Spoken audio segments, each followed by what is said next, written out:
All right. Good morning. Good morning. Good morning.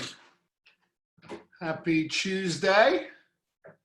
Going to be a great call today. Let's unmute our speakers, shall we? Julia, I'll unmute you in a little bit. Morning, Gary. Good morning, Ed. Good morning, everyone. How's California this morning? It's early over there. Oh, well, it's gorgeous right now. It's a beautiful morning, nice and warm, and it's great. Always great to be in California. You guys are spoiled. We are, actually. It's we are. 63 degrees. You guys are all wearing sweaters and gloves and stuff. My father's from Winnipeg, Canada, which is quite cold. If you're familiar with that area, it's north of Minneapolis, and he says almost still like every day, he just thanks how lucky he is to get out of that cold and be in Los Angeles. He feels it every day, he says. Yeah, so one of my good buddies grew up in Winnipeg, and he said that the winters are brutal, but then he said the summer's almost just as bad with all the gnats. Yeah. All right. So I predicted 933 people today. We've got 910 on right now. And I think we're gonna break the record today, Gary. Okay, that's pretty impressive. You're a big ticket. Prediction there, Ed. Yeah, that's pretty good. We're gonna blow by it. Jerry Seinfeld's Netflix special comes out today. 23 Hours to Kill. I didn't even know about it. Yeah, it comes out today. What's it called? So I bet it's going to be 23 Hours to Kill. That should be good. Yeah, we saw him. I'm watching Peaky Blinders, and I think that is incredible. I don't know if you've seen it, Ed. It's about England. I have. Yeah, it came out a while ago, Gary. Come on, you gotta get with the times here. Well, I usually don't, more time to watch TV as you don't go out and do things. So we're catching up on some shows. Absolutely. Got watching The Last Dance with Michael Jordan. We're watching Peaky Blinders. We saw Tiger King. That was great. So that's a good plug, actually, for tomorrow's call, the Jordan reference. So, guys, tomorrow we got Majeski, but also his good buddy Mitch Henderson, who is the Princeton basketball coach. But he also was a great player and played in the NBA for the Hawks, amongst other people. And he played against Jordan quite a few times. So we could probably chat to him about that as well. We might break the internet today, Gary. We might max out at 1,000. We'll see. Hey guys, if you could take yourself off of video, because I think we might improve the quality of Gary and Julia. All right, the 965. 966. Let's get cracking. All right. So obviously today's topic with Gary is, becoming an expert interviewer, and Gary's going to give you his philosophy on how he approaches interviews. And if anyone's spent any time with Gary, he has a knack of always finding the best in people, regardless if it's a good match for the job. He always builds people's confidence and makes them feel great. And the reality is, over the years, Gary has recruited some absolute studs to Sidcore, and I have chatted to some of those folks along the way and basically said, why did you come to Sidcore? And they all pretty much said the same thing, which was, well, Gary recruited me. I couldn't say no. So over to you, Gary. Okay, well, thank you, Ed, and it's great to be on this call. I hope it's helpful. This is new for me. We're all stepping out of our comfort zone, trying new things and doing trying to talk about how to interview with, on Zoom is something new, and I'm going to learn a lot, and I hope you guys do too. So in it, I believe I think recruiting is vital. Like if we're talking about building a great basketball team, you got to recruit the LeBron James and the Kobe Bryants to want to play on your team. If you do, you'll have a great team. If you can't get those players and get other players that, you know, maybe a little less good, you're going to have a less good team. So to me, everything starts with recruiting. I think this is vital. And so my view of it is people make decisions based on emotion and feel. They have a great instinct inside what feels right to them. And my job in interviewing is showing my real self to them. And so that it feels good to be around me. And if I think it feels good around me, I improve my law of averages in recruiting. Now, just like anyone, you know, I could recruit 10 people and I'm hoping to get 3. A lot of them, you know, may not want to come. They have other agendas or other things they want to do, or may not be the match. So I just want to improve my law of averages, just like in the field, the C factors improve our law of averages. I feel like if I let people, it feels good to be around me, they make decisions that way. I remember when, one of my son's friends got a Mustang car. And I asked him, wow, he came over, we were working out together, and he go, wow, you got a Mustang. He goes, yeah, it has great fuel economy. Now, he was like 23 at the time. He goes, great fuel economy, and it's really safe in accidents. That's the first 2 things he said. I didn't say anything. People, is that why you really bought the Mustang when you're 23 years old? Or was it like to impress girls and impress your buddies? Right? We make decisions on emotion and we use other logic to kind of rationalize it to ourselves and people that are close to us. But it's an emotion. I want to get that emotion on my side. It feels good. That's the first goal. I have 4 goals. Number 1 is make sure it feels good to be around me. Number 2, the second goal is I want to just understand who they are. I want to understand their inner strength. And almost everyone has an inner strength there. It's hard to find sometimes. I want to know their values, what's important to them. I just want to get a good understanding of them as best I can. Okay, so it starts with 1, to feeling good to be around me and get to understand them, their inner strengths. The third thing is, it's like the next 2 things I want to do, you know, helps with, you know, the feel, but it's like a game I play. You know, if you interview a lot, which most people do in their careers, I don't ever want it to be repetitive. I don't want it ever to feel like going through the motions. But it's hard sometimes when you interview a lot. So I play a game, and I have 2 goals in an interview. Besides, you know, what I said before, understand them and have them feel good. I think someone's saying, can more people turn off their camera? Maybe. Is it hard to hear me, Ed? No, there's a slight delay, but we just know that if more people are off camera, you'll be crystal clear. Okay. So thank you for people getting off camera.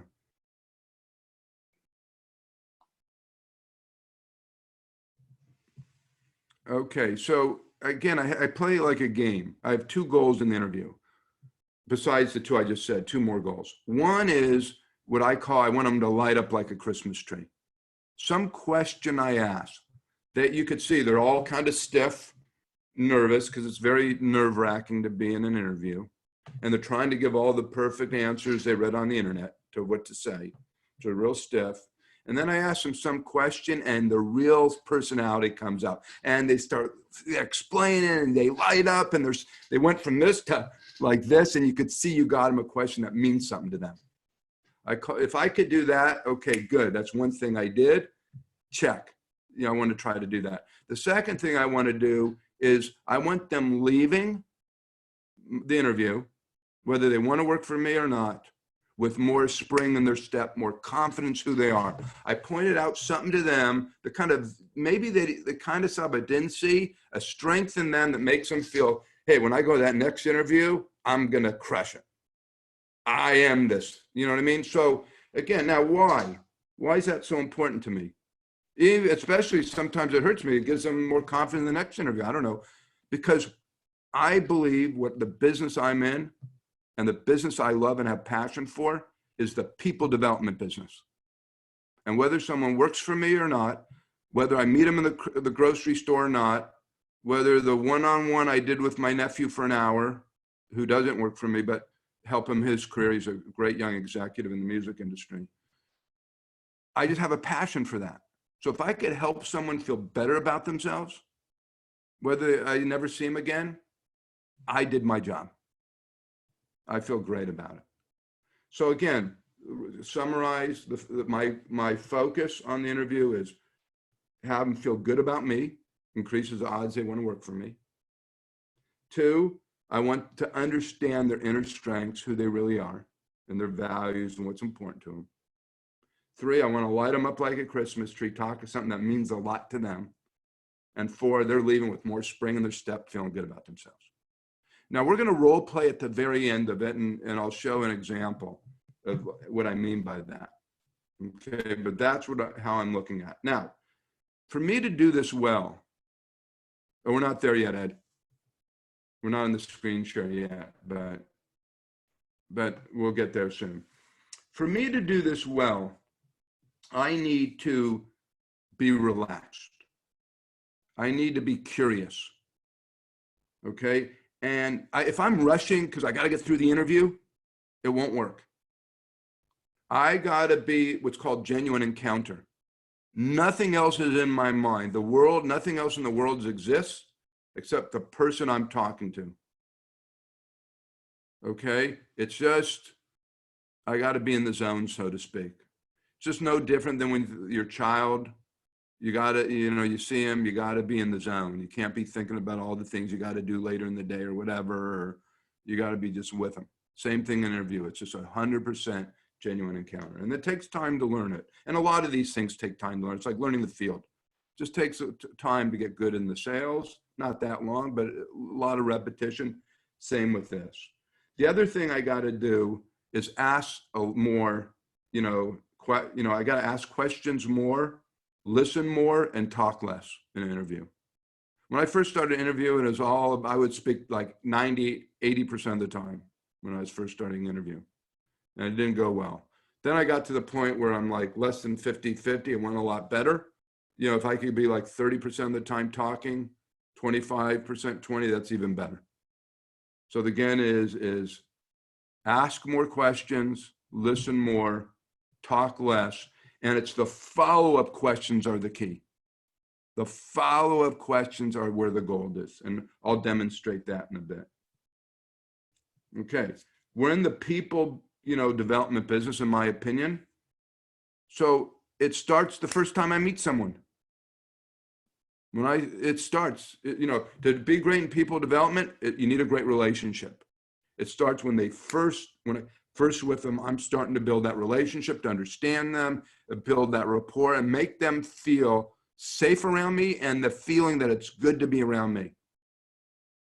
That they'll feel the care and that. And so I do that, and it starts with the interview. When I interview, I don't think really whether the person's qualified or not. That's not in my head at all. It just naturally comes. At the end of the interview, I'll know. So I don't even think about those things. I got to judge them and whether they're good or this or that. I just go through the flow, and then at the end, then it comes out. So what I like to do, and I'll show you some examples in a little bit, but I want to talk about this. I like to study the resume. I love, look, one of our 8 great work habits is be prepared. I like to be prepared for the interview. Now, for me, because I'm experienced in this, it takes me 2 to 3 minutes to review a resume. Right? And so maybe take you 5 minutes at the beginning, but once you do it for a week or less, you're going to be to 2 to 3 minutes. It's going to help. And I'll show you examples. I want to find things the candidate will be proud to talk about. Okay. I want to get a basic understanding of the successes, however small, they've already had by looking at the resume. What will feel good for them to talk about? And that's what I'll do. And I always start, it's almost like in the field, like an icebreaker. I kind of start with icebreaker, where I'm just trying to warm them up by asking some really basic questions that is going to be easy for them to ask and hopefully get their nerves down a little bit. So let's say someone just graduated from XYZ University. I'll go, oh, you just graduated from XYZ University. Congratulations. And then some people will just naturally say something and let them talk. Others will just, yes. And that's what they'll do because they're nervous. They've never interviewed before. It's hard. It's, you know, no one likes to be judged or be in that position. So then I go, oh, how'd you like XYZ University? And then let them, you know, hopefully talk. You know, another example is you'll see people list their volunteer stuff, activities on the resume. I may say, wow, you volunteered a lot. Why is this so important to you? Why is that so important to you? Okay, and then you'll hear what they say. And then you continue with more, you know, up the ladder, so to speak, of different questions. Again, to me, what shows their successes, however small. So like, you know, oh, you worked at Arby's for 3 years going through college. Wow. You know, how are you able to keep a job and do all that schoolwork? Okay, you ask someone that, you're going to learn a lot about, but they're going to feel good about the question, right? And so then they'll be able to tell you, or, oh, wow, you made the honor society at your university. What pushed you so hard to work that hard in school? Why was that so important to you? And they'll say, oh, my mom. Well, could tell me about that. Again, a follow-up question, a great one is, tell me about that. Tell me about that. And then you'll hear more. Why was it so important? What do you mean your mom? Tell me. Okay? Or how are you able to do that?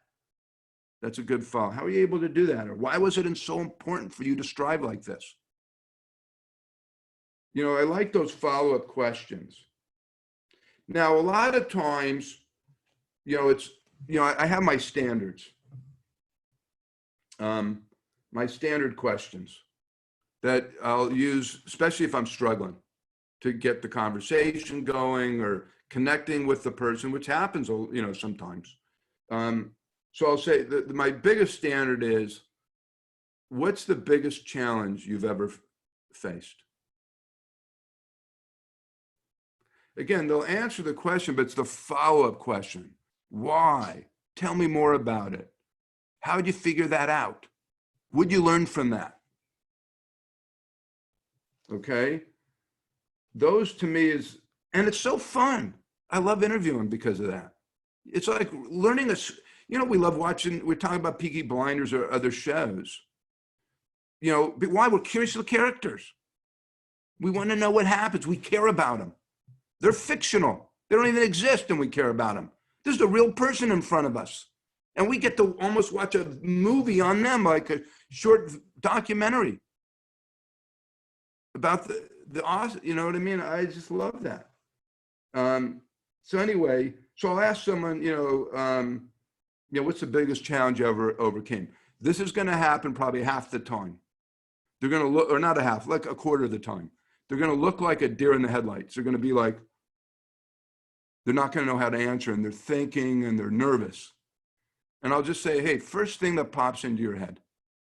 First thing that pops into your head. Okay? And then you'll hear it. I mean, you know, another question I'll ask is, you know, character is really important to me. What's something that shows your character? You could say work ethic, character, whatever you want, or perseverance, anyway. You know, what's something that shows your work ethic is really important to me? What's something that shows your work ethic? Or perseverance is really important to me. What's something that shows your perseverance? Whatever it is, but I usually use, you know, character a lot of times. I don't use all these questions every interview. I just kind of, they're in the back in case I need them. One of the best answers I ever had, I'm interviewing this accountant, and he's a younger guy. And I was like so on him. I could tell he just wasn't that great in accounting. I didn't want him for an accountant. I wanted him to like Lalo, bring him in accounting and then teach him the business side, just because I was an accountant first too. And I think there's some good things about that. I understand that psyche. I wasn't sure, like, I was like 50-50 on him. Wasn't sure. I wasn't thinking I was going to hire him. And then I asked Zach, I go, what's something that shows your character? And he looked like a deer in the headlights. I said, he goes like, business? Or I go, any part of your life. And he's like, I go, first thing that pops in your head. And he goes, well, I walked my sister down the aisle at her wedding last year. I go, wow, oh, I'm so sorry that your dad's passed. Oh, no, he was there. I go, I was kind of confused. I thought he didn't understand the question or something. I go, oh, so wait a minute, your dad didn't walk your sister down? And you did? He says, well, I'm the older brother and they have just a really tough relation, but he explained it. And she wanted me. I've been there for her as an older brother her whole life. You hear an answer like that? I hired that guy. I loved it. That shows character, right? And if I didn't ask the question, he probably wouldn't have been hired. And he's a great guy. So that's kind of the standard. So Ed, I want to show you how I prepare for any questions, Ed, that I should go before I show how I prep the interview. No, I think we'll keep going because we've got a tight schedule here, and then okay, if we have time. Okay, okay. Show the resumes. Anyone? Yeah. Let's see here. Perfect. Okay, so here's applicant one, and in applicant one, this is how I do it. I circle the 6 months that, okay, he worked as an insurance agent for 6 months, he was selling. I look at the next job, 5 months. How long people have been there is important to me because when they're there a long time, I like that. Sales. Okay, so he has another sales job. He's in the insurance industry. That's all I write. Okay, keep going down, Ed, because I can only see the top part. Okay, then I'm looking at some other things that I ignored, doesn't mean anything to me. But then again, sales, 3+ years. Oh, law of longevity. And he's just a college graduate. And so I wrote graduation to insurance. So he's looking for something. He's willing to put himself out there. Insurance very hard, willing to do sales. I really like that. And he worked through school, which I think is great. I didn't have to because my dad paid for everything. I really admired my friends that had to work through school and get the grades. I didn't. I was blessed that way. I think it's impressive. And he was on the football team. So he's a team guys, and our business is a team business. And I'm thinking in my head, well, insurance, you're kind of a sole wolf, a lone wolf. You're by yourself. You don't have that team experience. He may really love that about what we do. And I have that in the back of my head. Okay, so that's all I'm thinking. And I'm going to bring up the team stuff on the interview. I'm going to bring up that he worked through school. How did he do that? What do you think of sales? Why sales? Boom, I'm done. Okay, you want to go to the next one, please? Okay, applicant 3 is, obviously there's less on this. So he said sales, but it's not really a sales job. He probably tailored the resume because it said sales on the ad or whatever. This is more customer service. That's okay. There's not a lot there when I ask him how he got the job. Seems like he wants to get into sales. What's the favorite part of the job? Again, it's getting him talking. You can go down a little, Ed, please. And then he got a degree, which is great. And I want to, what was his favorite class and why? What did he learn? What did he learn most or something like that? And that's all I'm going to write on that. Okay, you want to go to the next one?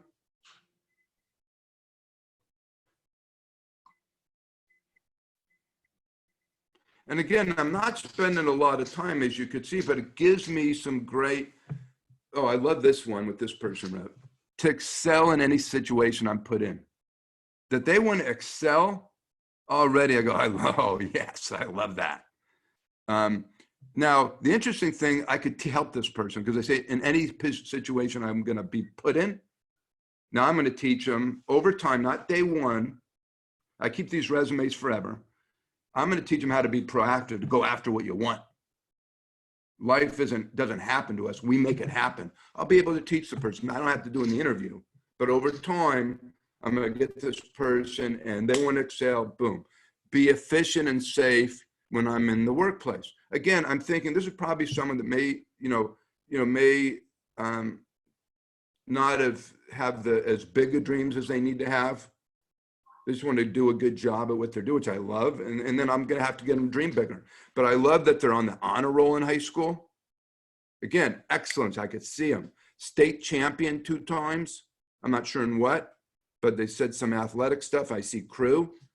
I want to understand why excellence is so important, what drives him or her. I just love that. So that's going to be a big part of it. You go down a little, there's McDonald's, but that was only like a month, and I'm just ignore the rest. Okay, and you want to go to the last one, Ed? So again, it's not a lot. Usually this gets me pumped up as I do the prep. I'm just so excited to meet the people. Okay, here's one. If you go down, they're looking for an internship. Okay, so I know it's an internship and, held jobs in sales. Again, most people, they worked at a country club. Okay, I go down a little. Ed, please.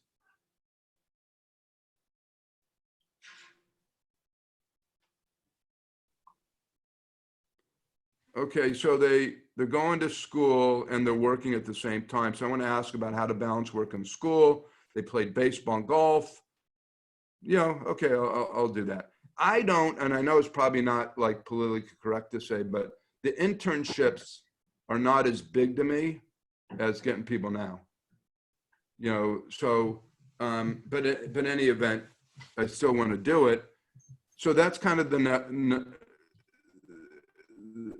the notes I write. And this is going to be a little harder, not as much on this resume. And so, yeah. So now what I want to do is do a role play. And, I asked Ed and Rebbe about this because when Rebbe was a leader in Ed's office, Ed wanted me to demonstrate how I do my one-on-ones. It's a little different than this. And I said, well, let's role play with someone, just, pick a leader who's, a real sharp leader that I'd love to build a relationship with over time. And we could start by doing the one-on-one. And he said, oh, Rebbe Sutherland. Okay. I'm not even remember if I even met Rebbe at the time. I think maybe once, maybe, or at least I knew of the name. But, and from that, it helped Rebbe and I build a relationship. So I asked Ed and Rebbe, hey, pick a leader and that I could do this with. And they volunteered Julia. So Julia, I really appreciate you doing this. I got Julia's resume, but I haven't spoken to Julia about what we're talking about. So this is all fresh. So I'll demonstrate. You want to put up Julia's, I forgot, Ed, Julia's resume? Yes, sir. And then if everybody else could turn their cameras off, that would be awesome if you're able to do that.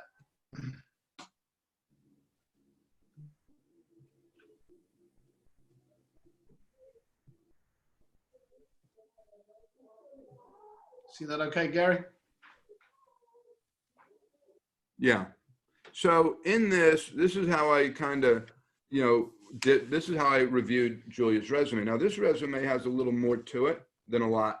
So the first thing I looked at, and it's an older resume, so forget the dates, but she graduated or is expecting to graduate soon, the university, public relations, dance instructor. I point that out because when young people have to teach other younger people, it's an unbelievable experience.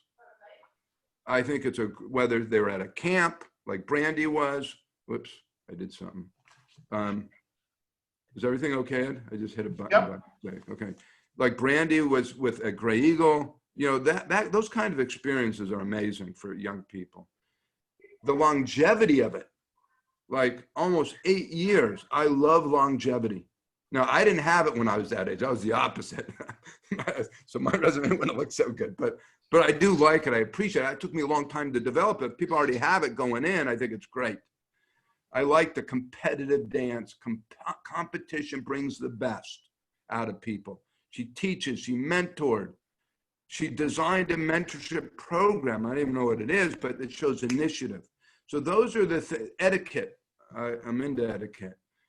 Okay, then she has the public affairs stuff. Less important to me, but I'll ask her what she liked best. Go down a little, please, Ed. she coordinated events for, wedding planner or something like that. Okay, I got that there. Go down a little bit more, please, Ed.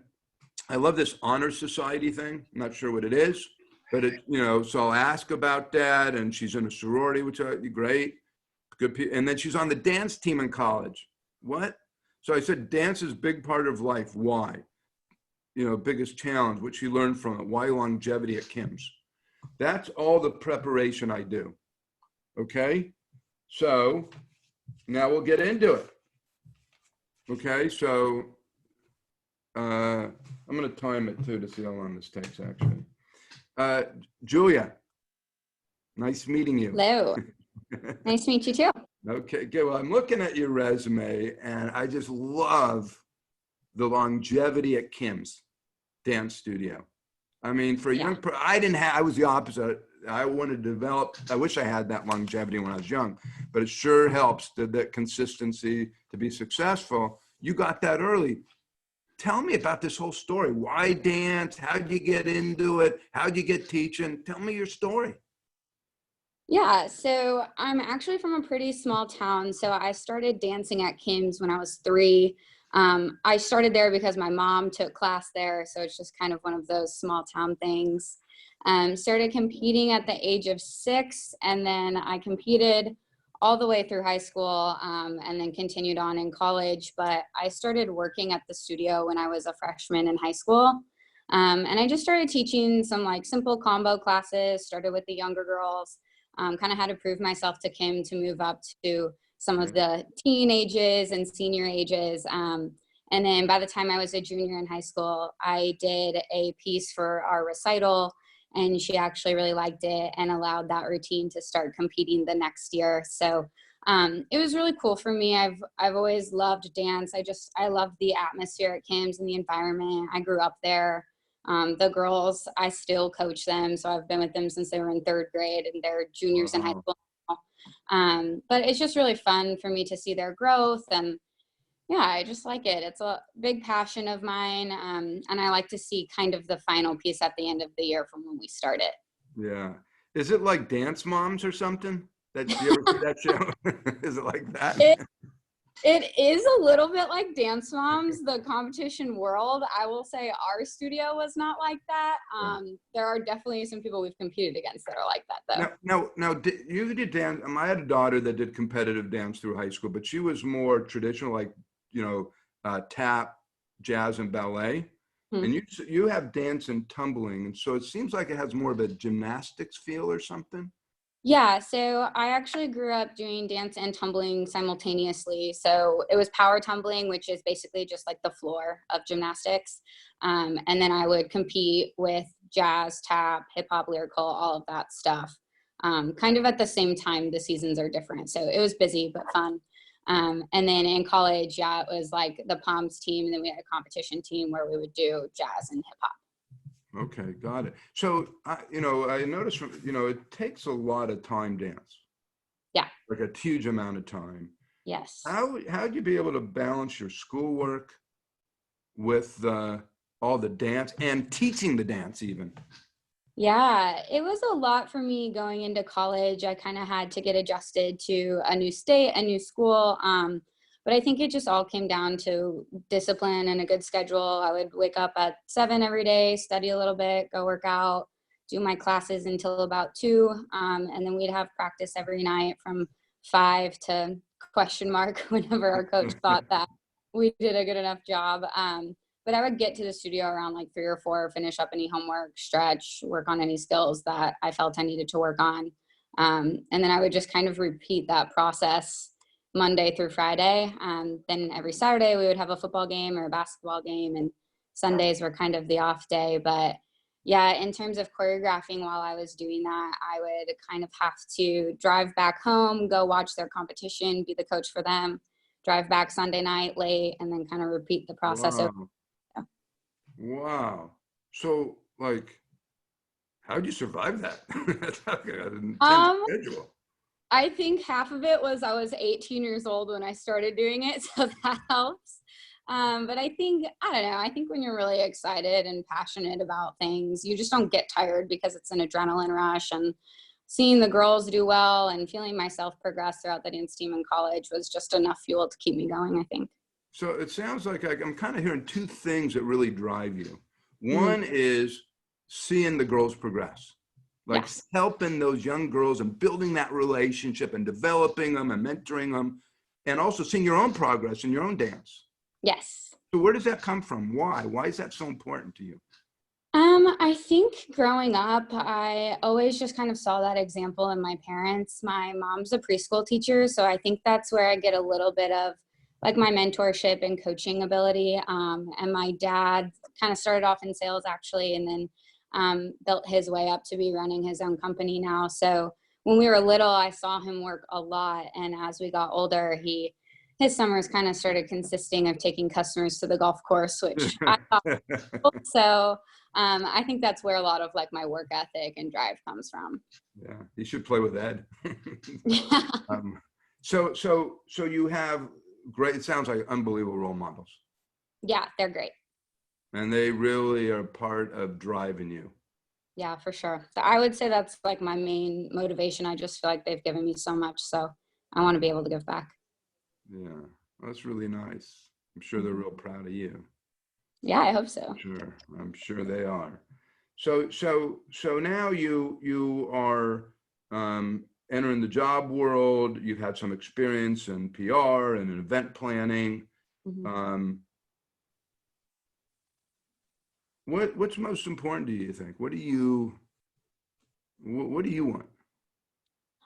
Yeah, I think I was very set on getting into kind of the publicity world when I was in school.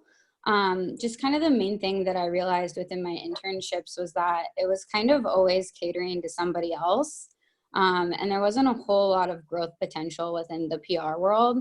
You just kind of had to come in, do your job, set a schedule for somebody else, and then you could just be on call all the time. So a main thing for me that's important, I know I kind of mentioned, is just kind of freedom of my schedule, and then freedom of my finances as well.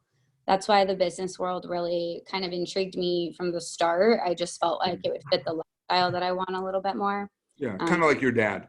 Yeah, for sure. His route of moving up from the sales to running his own business, having the freedom Yes. and being able to provide a nice life for you guys. I get that. Yeah, totally. So look, you've already, like, some of the toughest things for younger people to get to learn is consistency, the drive to stay at something for a long time and get excellent at things and push yourself on the skills, being able to teach others. And you have a lot of this. I mean, it's really good. Me as employer, other employers really like that in a recent grad. I think that's really good. I think, let me, share what we do, but I think there's a lot that you could do with us that would be fit your need of and passion of helping others grow and mentoring, and your passion of self-develop and pushing yourself and to live that kind of life that you saw your dad. Mm-hmm. And similar, we starting in sales and moving up to getting your own business, that's, and running your own place and getting that freedom. That's possible with us. So I'm going to, I'll talk to you about that. So I'm going to pause right there for a sec. Okay. I think that's, Ed, the gist of how I do an interview. Right? Julia, how was it for you? I'm just curious as we're talking through. I know it's a little weird on Zoom, but how was it for you? Was it uncomfortable me asking these questions? No, I think it was really good. I mean, I love to talk about dance and my time in dance. So I think pointing that stuff out and getting me talking about it again gets me excited. So I don't know. I didn't feel like I was being interviewed. I just kind of felt like a natural conversation. And that's what it is. I'm not like, look, this was an unusual, this is like the 1 in 1,000 where someone actually says what their role model is exactly the path we have, sales into their own business. That's never going to happen. So you can't count on that. But it's just, again, it's going with the flow, seeing where it goes and asking the questions. Now, again, you have a unique background and you're not going to have, Julia, with 8 years teaching at one place. I mean, you're not going to find that. Obviously you want to, but you're not going to get resumes like that often. Obviously this is a bon resume, but that was good. And that was the conversation. I didn't get into everything. I didn't get into all the questions. If I had more time, I would have maybe asked the question of, well, I'll do this right now. So this would be a question I'd ask Juliet. And that took about 11 minutes, I think? Yeah, probably. Yeah. So then if I had 15 minutes, I'd ask, with all of the dance that you've done with those kids, what did you learn? What lessons have you learned that you could take with you? I think the main thing that I've learned with them is that it doesn't matter really what I think is important. It matters how they feel. So I tried to make it a team effort. I found that when I started to coach them and I was like, this is what we're going to do today in practice and you guys need to do better, they didn't really respond very well. But if I started off the practice like, hey guys, what's the one part of the routine that you really feel like is going to make a big impact if we crush that today?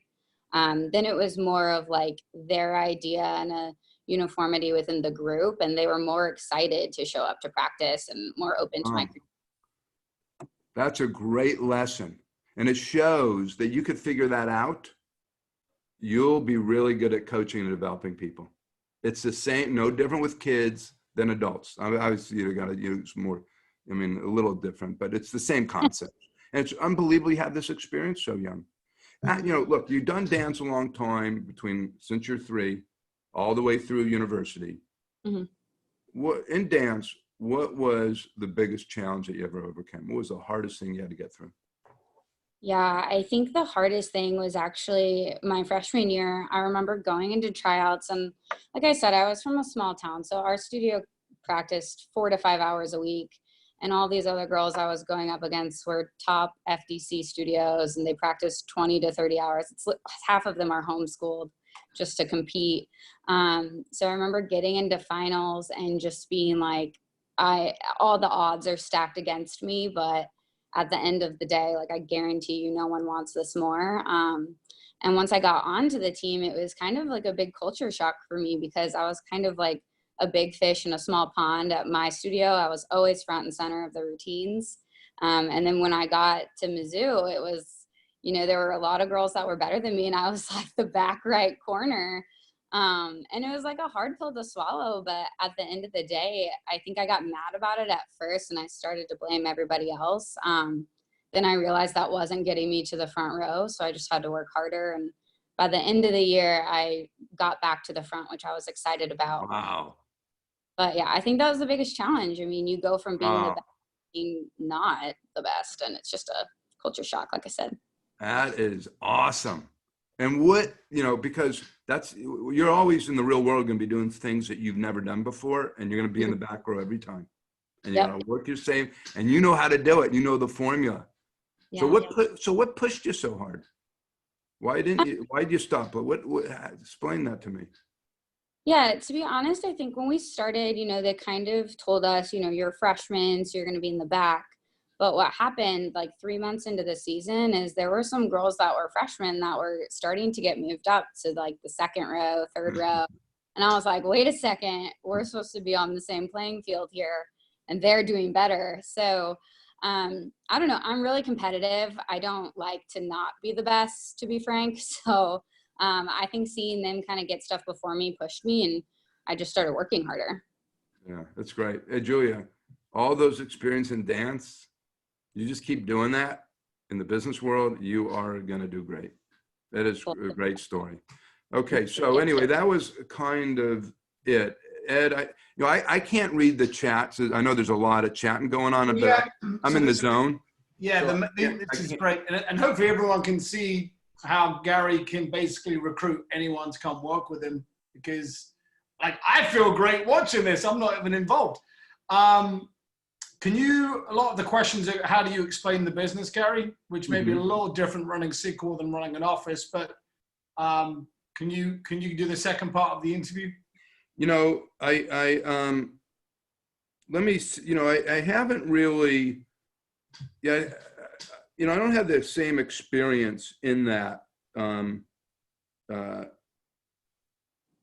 that you know, as far as I've interviewed a ton, and so I could just like into it. I don't explain the business in that sense, like how I explain how you may be different, but this is what I would say. I say, you know, we do outsource sales. Okay, so that would be the first thing. We go in person to meet with people at their home on behalf of AT&T. Okay, and we educate them on the AT&T services. That's how I started. Now, if that was the case, I'm saying this as if like Rebbe or someone, but that's how I started. Now, my goal was to run an office, manage, and develop people, not to do sales. But I was willing to do the sales so I could learn what I needed to coach people, because you got to be great at what you got to know what you're coaching. So I felt like, hey, I'll do it for a couple of years, get in the field for a couple of years, and then I'll be able to coach, and one day, you know, run my own office like I'm running today. That was my goal, to run an office, not to be sales, but I had to be good at it. And I thought it would teach me so many important things, because you can't do sales, and you can't communicate with people. I don't care what you do in life, it's going to be hard to be successful in any field. So I wanted to get the training. And so, and even though I did the sales for a couple of years before I was running an office, within 3 months, I'm starting to train people. It was awesome. I was doing the sales and training people for a couple of years. And then 2 years later, I'm managing my own office. And I think, you know, I would say like this to Julia. I would think, Julia, if I did it with your background, you could be doing it too. And it hits who you are. You want the freedom financially and with time, which you'll eventually get. Just like your dad, you got to put in the time first. Mm-hmm. And you'll get to coach and develop, and you get to push yourself. I think it was a great fit for me. I think it'll be a great fit for you. And I'll personally train you in the field. Awesome. I'll personally train you to make sure you do well. And we'll build a great relationship. Now, again, I'm not going to say I'm training everyone. And again, every owner does it different. If I have a bonbon or whatever, what do you call it? A 10 or 9 or whatever? Stud. Okay. In our generation, we called it bonbon, because the best thing in the world were those bonbon ice cream things. They were brand new, where you didn't have to have a whole bar. You could just get a little thing, a bonbon. They were unbelievable. So we called the stars bonbons. But anyway, if I have someone like Julia, you know, no offense to any of my leaders on my team, I am the best sales trainer. If I get her through the making the money part and teach her great, there's no doubt she'll be an unbelievable promoting owner and a consultant one day. So I'm doing everything on my own. You know, and so then I'll go in, hey, it may be a little uncomfortable at first, but this is what you're going to get out of it. And then I'd get into it. Hey, Gary, can I just jump in real quick? I mean, we're getting loads of positive affirmations on the chat. I was always a fairly good interviewer, and it's because I didn't try to stick to a script too much. Yeah. I just said whatever was on my mind. And I think if you're always talking about yourself and from experience, you never have to remember what to say. And when I went to Denver, I literally opened up in a garage. I don't think you ever saw that spot, Gary, but it was a house, and our atmosphere was a garage, and it had a bathroom in atmosphere. And when we said showtime, we opened up the garage door. But anyway, I went there with 5 people in Denver in February, 3 feet of snow. And within a year, we had over 50 people in the office. And I got really confident in interviewing.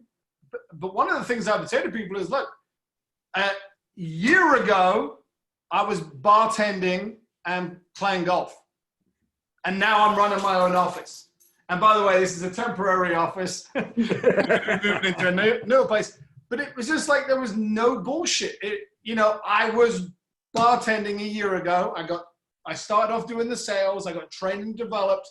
And now I'm running my own office.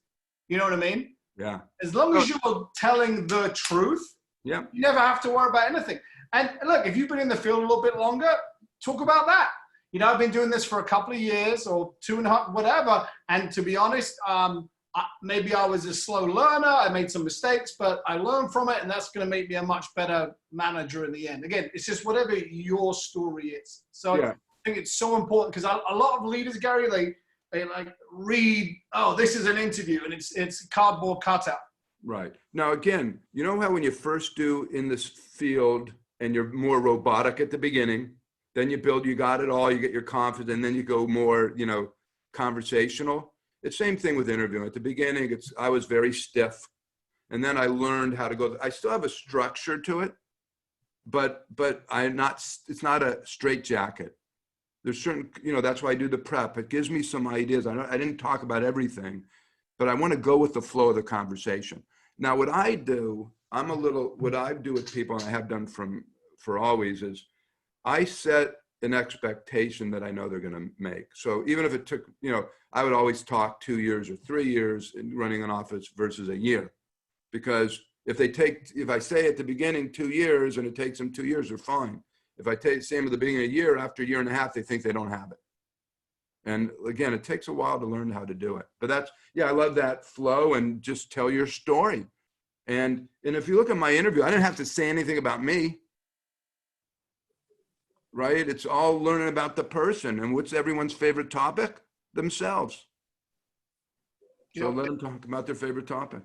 All right, we got about 10 minutes, Gary. 3 questions that seem to be the most popular. Number one, what questions do you ask to really find out about somebody's character? That's from David Priddy. Because again, I think that's a good question, because a lot of times people will tell you what you want to hear, right? So do you have any good questions for that? Well, the one question, like I said before, I'll ask someone, tell me something that shows your character, and I'll just listen to the story, and so that's it. But usually I get a feel from the person. I'm not really trying to judge the person in an interview. I get the feel of it. The feel just comes, and I just make is this someone that I believe I could help, and do I want to work with? It's kind of like that. It's just like a gut. I'm not judgmental. You know, I just want to get a feel, and just how they carry themselves with their answers. It just gives me a feel like yes or no. How do you explain commission? Okay, well, I don't do that a lot, but I would just say, hey, we get paid on commission. I know it's, you know, for me, it was a little scary at first, because I need the security. And then I realized that the only security I'm getting in life is my performance. Might as well learn how to perform now. And I'll say, look, I know it'll scary. I'll train you. I'll get you there. You're going to know in a few weeks whether you could do it. You do it. You follow me here and follow some of my key leaders. There's no doubt you could do it. 2 types of people who are scared of commission: people who've never worked on it before, and lazy people. I've never worked on it before. I'm like, yes, you have. You used to wait tables and bartend. What was your base salary? $2.13? Yeah. Right. So the more tables you got to, the better attitude you have, the better service you gave them, the more money you made, right? Oh, yeah. Lots of questions about when you have the bonbon in front of you, how do you maintain indifference? Well, I don't think that way. I know that's what we teach. My attitude is, I'm excited to meet the person. My attitude is, whether they start or not, I'm excited. And it's law of averages. I don't even think about it. I want to put the best. I'm trying to create that. I look at, if I create that feeling, and I'll ask the person questions that people don't really ask them ever, that they get to talk about things they're really proud of, like Julia did. I'm just going to win my fair share. So I don't try to be. Now, would I want Julia? Yeah. I'm interviewing, I'm like, ding, ding, ding. Oh, I got to get this person. But so I'm not really indifferent, and I care, and I want her to have it, do well. And if I could help, great. And if ours is the right situation, great. But I just got to interview a lot of really good people like her, and I'll get my fair share, is my attitude. Question from Zach in Hagman's office. Earlier you talked about people who had trouble dreaming big. Are there any questions you can ask during the interview to encourage that? Well, okay, so it's a great question. I usually don't get that, and I don't usually go that way in the interview. When I start getting to dream, so my approach to getting people to dream big comes later. So what I first got to do is build a great relationship with them of trust and care. I got to put extra effort in them, and they got to start seeing successes in ways that kind of surprise themselves. And it may be a month, it may be 3 months. And at some point when they're starting to get more confident, and we have a really good relationship, I'm going to start telling them, this, you got to be dreaming bigger. And this is why. Remember how hard this seemed to you, and you mastered it. And then you mastered this, and then you mastered that. Boom. You just keep doing that. These are the things you got to be looking at. And they go, you know, yeah, and I think depending on how well the manager's doing, you know, I started thinking and dreaming much bigger when I was just exposed to nicer and bigger things, you know, when, you know, Wiggins pulled up in his Porsche. I'm like, oh, that's a cool car. Or, you know, just going to R&R and some of the really nice hotels we stay in. I'm like, wow, I've never stayed in a place like this before. I'd like to do that more often. Yeah. And then last question, because you know, people have to jump on a noon call here, Gary. Favorite book? I know, you know, one of the questions was, did How to Win Friends and Influence People help you become a better interviewer? That's where I got it from. Yep. I was in the recruiting business, in my first business when I was 23. And I read that book, and I had pretty much everything you've seen comes from that book, if I had to bet. How many times have you read Dale Carnegie's How to Win Friends and Influence People, do you think? Well, I have not read it in probably 4 or 5 years, but pretty much I would go through it. Well, for early stages, I always went through it. I'd go through get through the book, and I repeat it over and over. And that was constant. And then more recently, I'd read it maybe every few years. And this is the longest I've gone without reading it. To me, that was the only book I ever read for business. And I felt if I mastered that one book, I'll do great. What is it that Bruce Lee said? I don't fear the guy who's practiced 100 kicks or 1,000 kicks. I practice the guy who's mastered one kick 1,000 times. Yeah. Yeah. So guys, I mean, I've heard this over and over and over again. Hands down, if you're only going to read one business book, that's the one. So maybe some good homework. Gary, thanks so much. Julia, thanks so much. We're getting thank you, Julia. Thank you, Julia. Thank you, guys. You get the job, Julia. Come to Atlanta. We're working with Amazon. Hurry up. Come to Gura Hills. Come to Gura Hills. All right, guys. Okay, I'll see everyone. Great being on the call. Bye-bye. Guys.